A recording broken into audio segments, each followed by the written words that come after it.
Today's episode is brought to you by the Frankenmuth Convention and Visitors Bureau. Come plan your vacation at frankenmuth.org.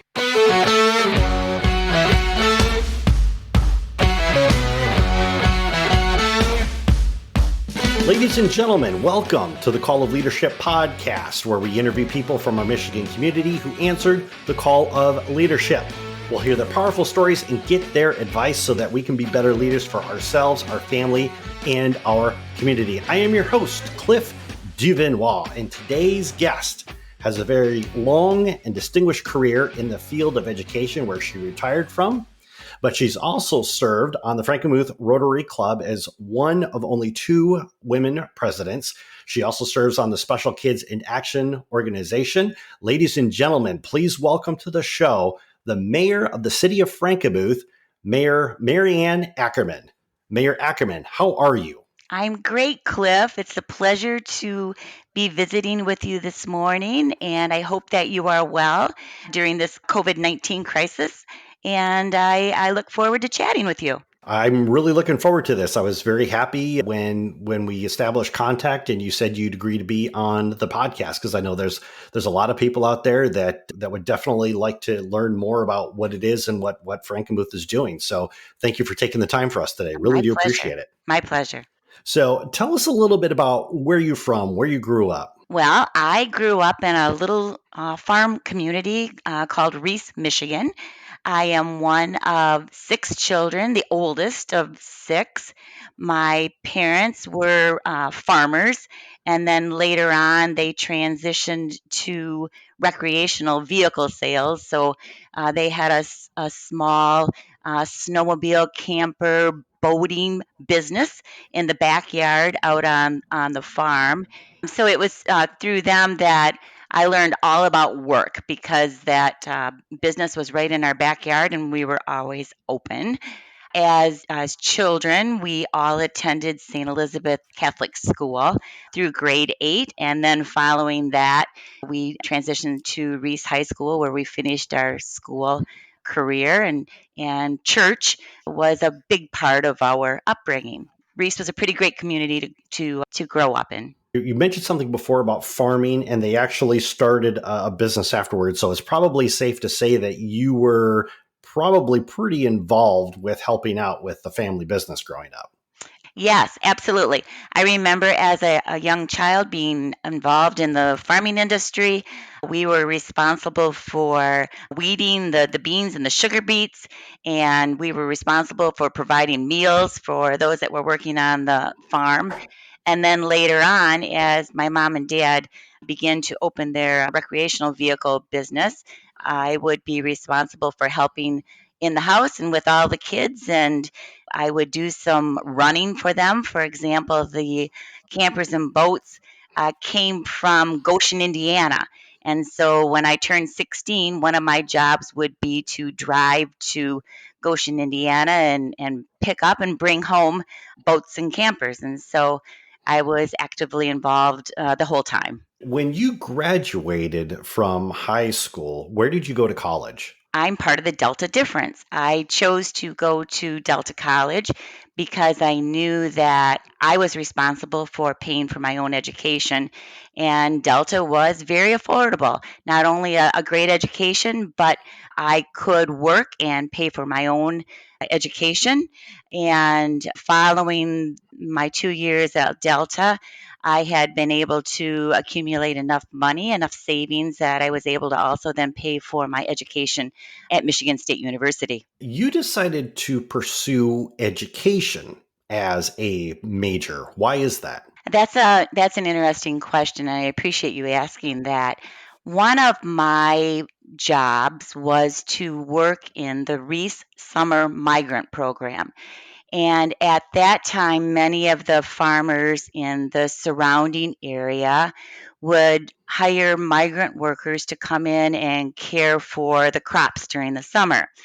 And so there was a federal program that would allow for the children to come to the school and They would, of course, receive meals, but also education. Unfortunately, as the migrant children would travel from location to location following the different pickings of the crops, they would be taken out of school a lot. So they tended to be behind in their studies, and so we offered a full day program. We would open at 7 o'clock in the morning and close at 5 o'clock in the afternoon. We would provide them with 3 meals a day, and we would continually be working on brushing up their skills, their academic skills. We would go on field trips, a lot of fun events as well. And I worked in the summer migrant program for many years, primarily in the preschool program. And then later on, as I earned my degree in education, I served as the director of that preschool program. So it was a great introduction to not only the teaching field, but the importance of making sure that we care for all of our children, especially those who may not be as fortunate as others. You decided to go even further with getting a degree in education because you got your bachelor's, but then you turned around and you went after your master's in school administration. Why did you decide to pursue that? So one of the things that I found once I had earned my teaching degree was teaching jobs were few and far between. The economy struggled and teachers were being laid off, and I knew that if I were to earn a degree in, let's say, a master's degree in reading or mathematics, the likelihood of finding a job would even be more difficult because oftentimes with a master's degree, for example, your salary would be a little bit higher. So I decided that I needed to pursue a different opportunity and have that kind of as a backup plan in the event that I wasn't able to find a teaching job, or perhaps if I were to have a teaching job and be laid off, I might be able to pursue a different avenue in education. And fortunately for me, it worked out. That it certainly did. And you started off your teaching career in Millington, is that correct? I sure did. I knew very little about Millington. I knew that Millington had a good football team. Reese would play Millington occasionally for football and basketball, and that was about all I knew about Millington. But as I mentioned, it was very difficult to find teaching jobs. The Millington school system offered me a job as a substitute teacher. About 6 or 7 weeks into my first substitute teaching assignment, there was a position that opened up in fifth grade, and they offered it to me. And I spent another 10, 11 years then at Millington teaching every grade from pre first grade all the way through sixth grade. It was a wonderful experience. And in my final year at Millington, I served as the principal at Glaze Elementary School. Your career spans from being a teacher to serving as a principal and then finally as a superintendent. Was it always your goal to be a superintendent of a school district? No, no, heavens no, heavens no. So, following my time in Millington, I came to Frankenmuth as the principal at List Elementary School. And I worked with a wonderful mentor, Mike Murphy. He was the superintendent of the Frankenmuth School District. Annually, we would sit down for our evaluation talk. And following the evaluation, he would always turn the papers over and then he would say, so what are your plans for the future? And and I would say, well, I'm not really sure. And then he would follow with, have you considered superintendency? And initially, when he first asked that question, I was surprised because I certainly didn't see myself as being superintendent material. But he continued to work with me and mentor me, and then down the road, I was offered the position as superintendent. So I was really grateful for that encouragement, that the encouragement in knowing that he saw the leadership potential in me and was willing to give me that opportunity. I've had several guests on the podcast who have talked about how somebody has seen something in them that they didn't see themselves. I'd like to go back and talk a little bit further about something that you mentioned where you said to yourself that you didn't think that you had the material to be a superintendent. Why is that? Why did you think that way? Perhaps initially it was because I was a female. And as I watched those individuals who were leading our schools, primarily they were men. I don't think I had the confidence in myself. I think that's one thing that I've learned in my role now as mentoring future leaders is we as leaders, when we see other individuals who have that potential, it is our obligation to point that out to those people and say, hey, have you ever thought about leadership? I think you've got this and this and this set of skills, and I think that you would be a great leader. And so I really have enjoyed my role, and I'll talk about that later, as being one who can help fuel that little spark and grow leaders. And I think especially in the world of education, great teachers need to be in the position of being in the position of leadership. They know what's happening in the classrooms, they've lived it. And I believe that when you've had an opportunity to live the experience, it helps you in your leadership experience. So, speaking of leadership, and I do want to kind of circle back to that in a little bit, but in the meantime, you and your family moved to Frankenmuth in 1989. Why did you pick Frankenmuth? Yeah, we did. So when I turned 16, in addition to driving to Goshen to pick up boats and campers, I held my first waitress job at the Franken House. And the Franken House was a new restaurant that was built in Frankenmuth, or actually it was in a building that was renovated. And at 16, I came over and filled out an application and got that job. And I loved my experience of waiting table in Frankenmuth. I loved the friendliness of the people. I loved that a guy named Wally Bronner would come into the restaurant and he would bring some of his clients in for coffee, and he would introduce me by name to his clients. And that was such a lesson to me that it doesn't matter who we are, how we treat others is just such an important thing. And so, everything I learned about my experience or while I was waiting table here in Frankenmuth was a good thing. I also learned that the school system was really good. And I wasn't sure what it was about the school system, but everybody talked about it as a great school system. And when people are saying good things, typically there are good things that are happening. So my husband and I, when we had our first child, Zachary, we knew that Frankenmuth was where we wanted our children to go to school. And so we purchased some property.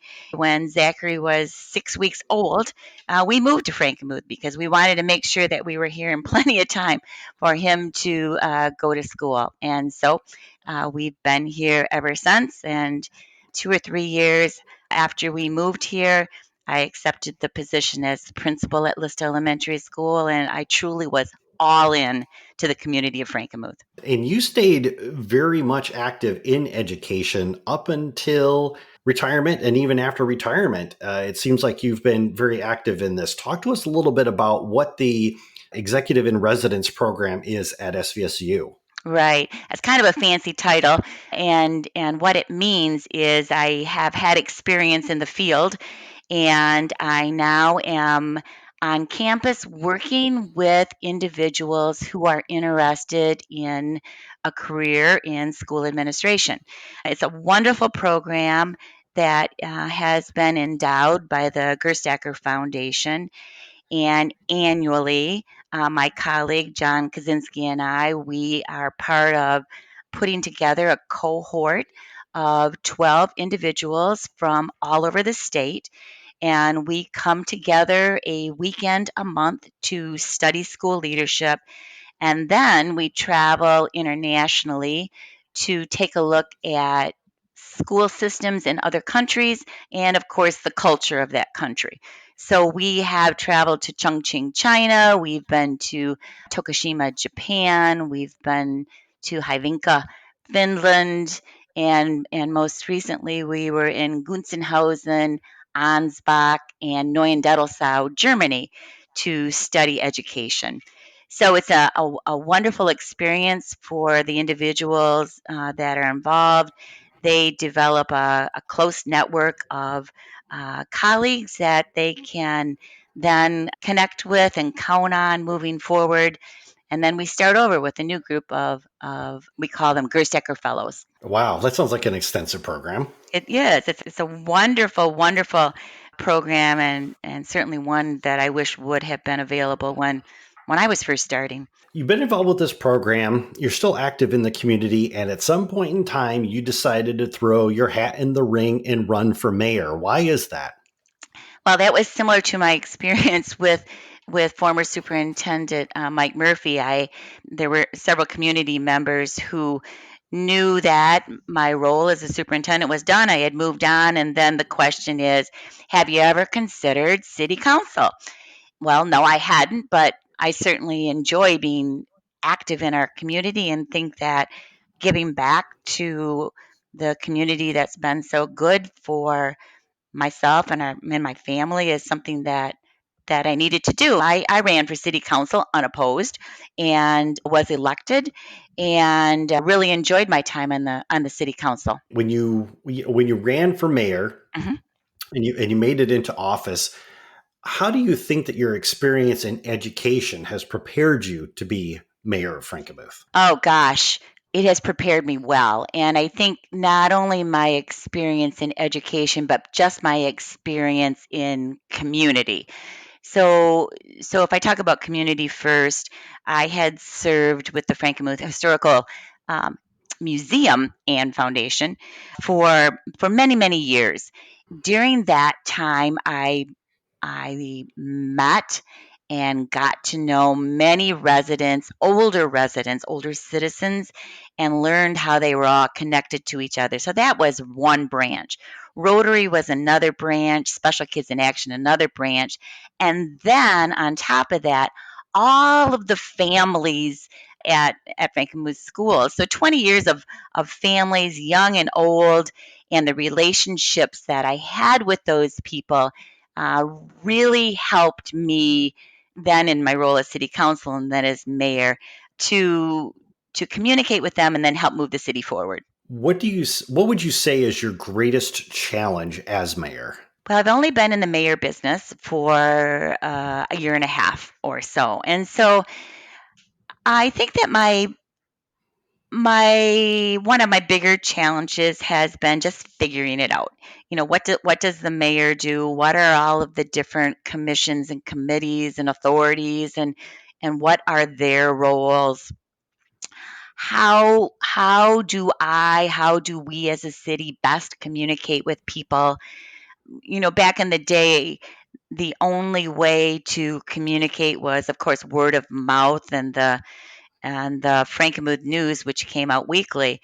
But today, communication looks so different, and it's important to be on top of communication because if we as a city or I as a mayor do not get information out immediately, social media has that information out, and it's important to get factual information out right away.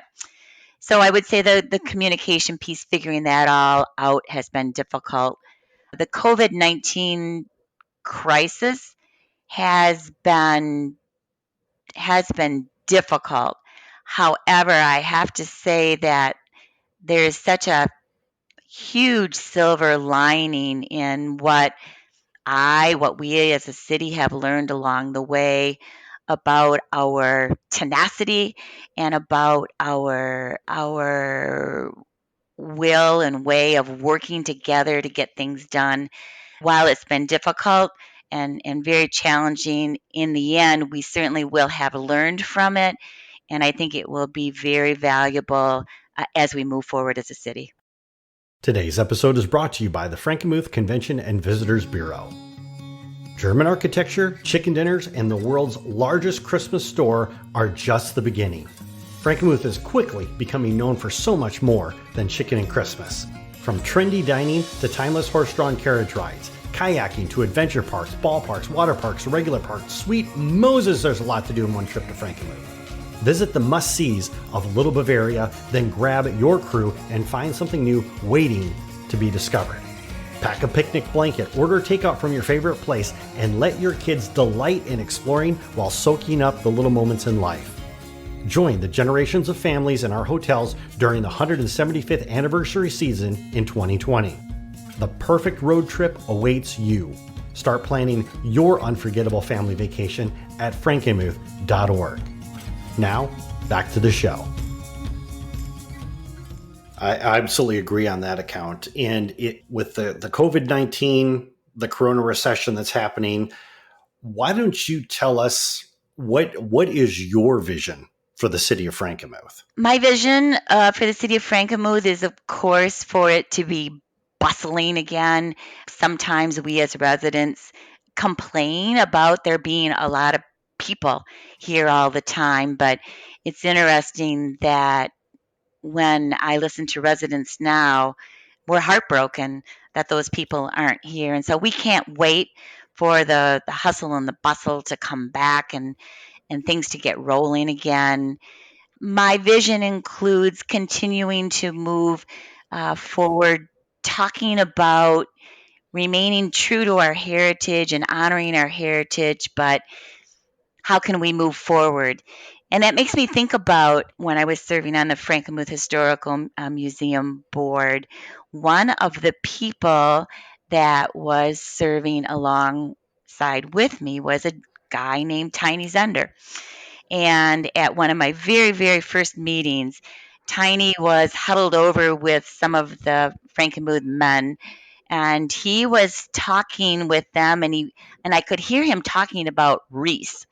And I thought, oh my gosh, he's talking about where I'm from. So I kind of listened to what he was talking about. And he was telling the gentleman at the table that it was very, very important that we continue to look at change and improve. And he said, and I always tell my buddies from Reese, you have to change. Maybe it's your street lights, maybe it's your sidewalks, maybe it's your streetscape, maybe it's your businesses, but you have to always improve. And I always think about how I overheard that conversation, and many years later, I can see that. It's important that we continue to take a look at what we're doing and how can we improve and how can we grow.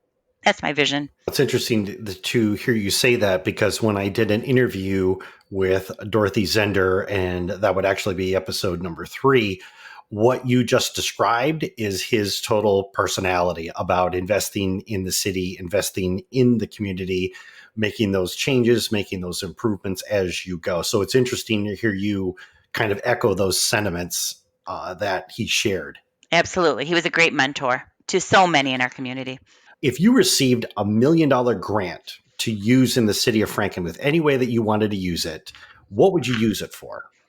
That's a really good question. I'd have to say, first of all, I've learned along the way here that I used to think $1 million would go far, and $1 million doesn't go very far. So knowing that and thinking about that, I'd have to break that $1 million up into several different pots, I think. I think the first place that I would dedicate some funds would be for more outdoor recreational opportunities, whether that's bike paths or walking paths or outdoor fitness areas. I hear our residents talk about wanting more of those opportunities. And so I would ask our Frankenmuth Parks and Recreation Committee to think about how to spend some of that money. The second place that I would dedicate some money would be towards some kind of venture that would provide meaningful employment opportunities for our special needs population. As our special needs kids graduate from some of the the programs at 26 years old, it's very, very difficult for them to find meaningful work opportunities. And so I would dedicate some money there. And then I think if there were any monies left, just a small amount, I would purchase an electronic sign for in front of City Hall and use that as just another way to communicate with the public, in addition to the social media and the newspaper and the word of mouth and all of the other different ways that we communicate today. I love that. And my brother, he had special needs. So I really have a soft spot for any kind of investment into those people that do have special needs. So Thank you. that really hits home. That really hits home. And if people want to connect with you or follow your work online, what is the best way for them to do that? So if someone wants to learn more about the city or wants to contact me, my information is located on the City of Frankenmuth website. There is a City of Frankenmuth Facebook page. I have a Facebook page, a mayor's page, and so they can check out the mayor's page. There's an email address that's found on the website, as well as my phone number that is there as well. Excellent. Mayor Ackerman, thank you so much for being on the podcast today. I really do appreciate it, and I really do appreciate the time that you've spent with us today. Thank you, Cliff. It's been a pleasure. Good luck to you. Hey everyone, if you enjoyed this episode, then subscribe to our email newsletter. When you subscribe, you'll get new episode announcements, you'll get all kinds of great behind the scenes information on upcoming guests, plus you'll receive special offers from our guests and partners that you can only get through the email newsletter. Subscribing is quick, easy, and best of all, it is free. Just go to callofleadership.com/email, type in your email address, and you're done. Once again, that's callofleadership.com/email. I'll catch you in the next episode.